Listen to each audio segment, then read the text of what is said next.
খাজা গরিব নওয়াজ রহমতুল্লাহ আলাইহির পীর সাহেব হচ্ছে খাজা উসমান হারুনি রহমতুল্লাহ আলাইহি। খাজা উসমান হারুনি রহমতুল্লাহি আলাইহির যিনি পীর সাহেব হযরতে খাজা শাহ শরীফ জিন্দানি রহমতুল্লাহি আলাইহি, জিনার মাজারে পাক, যিনি গরিব নওয়াজের দাদা পীর, দাদা হুজুর, জিনার মাজারে পাক এই বাংলাদেশের সিরাজগঞ্জের তাড়াশ থানার নওগাঁ গ্রামের মধ্যে শুয়ে আছে। এখন আসুন আমরা সকলে যাদের ভিতরে ওলি আল্লাহদের মহব্বত আছে, যাদের সুযোগ হয়েছে, আমরা ভারতের আজমির শরীফ চলে যাই হুজুর খাজা গরিব নওয়াজ রহমতুল্লাহি আলাইহির জিয়ারতে। কথা বলেন ঠিক কিনা? খাজা গরিব নওয়াজ দরবারে কেন আমরা যাই? আমাদের একটা আকীদা, আমরা এটা বিশ্বাসও করি খাজা তোমার দরবার হতে কেউ ফিরে না। এই বিশ্বাস আমাদের সবার আছে তো? খাজার দরবারে দেওয়ার ক্ষমতা আছে না? খাজাকে এই ক্ষমতা দিবেন কে? আল্লাহ বলেন ওয়া ইন সাআলানি লা উতিয়ান্নাহু, আমার ওলিরা আমার কাছে যা চায় আমি মুহূর্তের মধ্যে দিয়ে দিই। আমরা ওলি আল্লাহদের কাছে চাই, ওলি আল্লাহদের উসিলা নিয়ে আল্লাহর কাছে যাই। আমরা তো গুনাহগার, বদকার, নাচিস। ওলি আল্লাহদের দিকে তাকাইয়া আমার আল্লাহ আমাদেরকে বরফর করে দেন। খাজা গরিব নওয়াজের যিনি পীর সাহেব হযরতে খাজা উসমান হারুনি রহমতুল্লাহি আলাইহি, জুড়ে বলি না সুবহানাল্লাহ। খাজা উসমান হারুনি রহমতুল্লাহ আলাইহি, জিনার মাজার ভারতের বেলচিতে আছে, তবে আমি স্টাডি করে পেলাম মূল মাজার হচ্ছে মক্কা শরীফে। বলেন আল্লাহু আকবার। খাজা উসমান হারুনি রহমতুল্লাহি আলাইহির যিনি পীর সাহেব, আমি আবারও বলছি খাজা গরিব নওয়াজ রহমতুল্লাহ আলাইহির পীর সাহেব হচ্ছে খাজা উসমান হারুনি রহমতুল্লাহ আলাইহি। খাজা উসমান হারুনি রহমতুল্লাহি আলাইহির যিনি পীর সাহেব হযরতে খাজা শাহ শরীফ জিন্দানি রহমতুল্লাহি আলাইহি, জিনার মাজারে পাক, যিনি গরিব নওয়াজের দাদা পীর, দাদা হুজুর, জিনার মাজারে পাক এই বাংলাদেশের সিরাজগঞ্জের তাড়াশ থানার নওগাঁ গ্রামের মধ্যে শুয়ে আছে। বলেন না আল্লাহু আকবার। আমি আশ্চর্য হয়ে গেলাম, অবাক হয়ে গেলাম। আমরা গরিব নওয়াজের কদমে ছুটে যাই যখনই সুযোগ পায়। গরিব নওয়াজের দাদা পীর তো আমাদের বাংলাদেশে শুয়ে আছে, আমরা তো জানি না। নওগাঁ গ্রাম তাড়াশ থানার সিরাজগঞ্জে হযরতে খাজা শাহ শরীফ জিন্দানি রহমতুল্লাহি আলাইহি, যিনি খাজা উসমান হারুনির পীর সাহেব, তিনি আমাদের বাংলার জমিনে শুয়ে আছেন। আরো জোরে বলেন। এখন আসুন খাজা উসমান হারুনি তিনি কেমন মর্তবার বলি।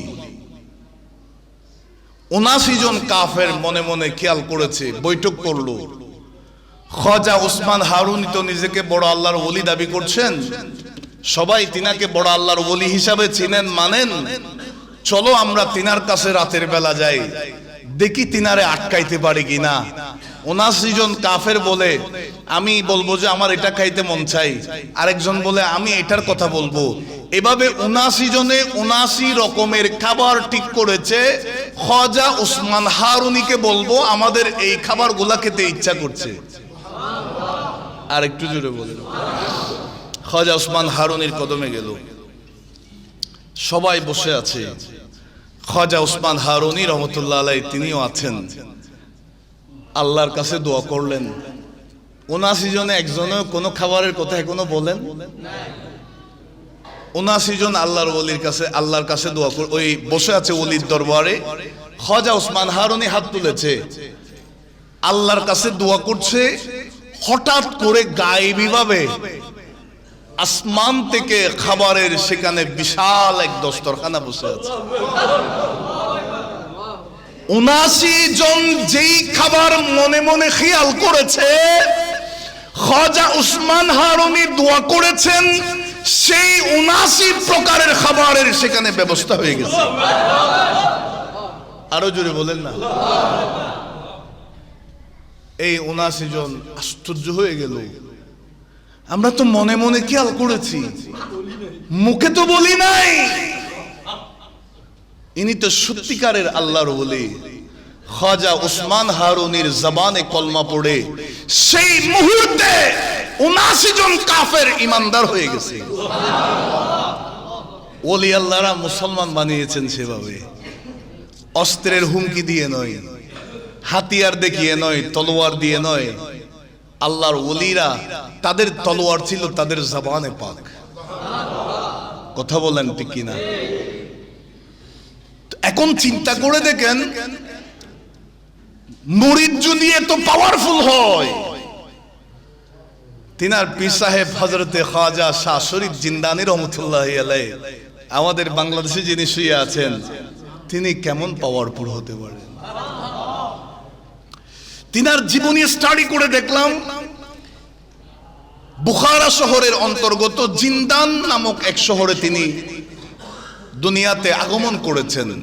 সেখান থেকে বাংলার জমিনে তিনার আগমন। 12টা বছর বনে জঙ্গলে কাটিয়ে দিয়েছেন আল্লাহর ইবাদতে। এমনকি 5 থেকে প্রায় 7 দিন পর্যন্ত অনাহারে ছিলেন, খাবারের চিন্তা করেন নাই, শুধু আল্লাহর জিকিরের মধ্যে ইবাদতে রিয়াজতে কাটাতেন। হযরতে শাহ শরীফ জিন্দানী রহমতুল্লাহ আলাইহি তিনি সাওয়ার করতেন বাঘের পিঠের মধ্যে বসে। আল্লাহু আকবার বলেন না। হযরতে শাহ শরীফ জিন্দানী রহমতুল্লাহি আলাইহি কোথাও চলাফেরা করলে তিনি বাঘের পিঠের উপর সাওয়ারি হয়ে যেতেন। হাতের মধ্যে একটা লাঠি ছিল, এটা মূলত লাঠি নয়, বিষাক্ত একটা সর্প ছিল। বলেন না আল্লাহু আকবার।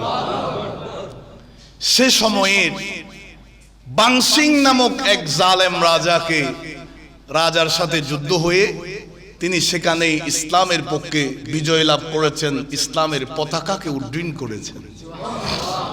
বলেন না আল্লাহু আকবার। এই আলোচনাগুলো থেকে আমাদের শিক্ষাটা কি?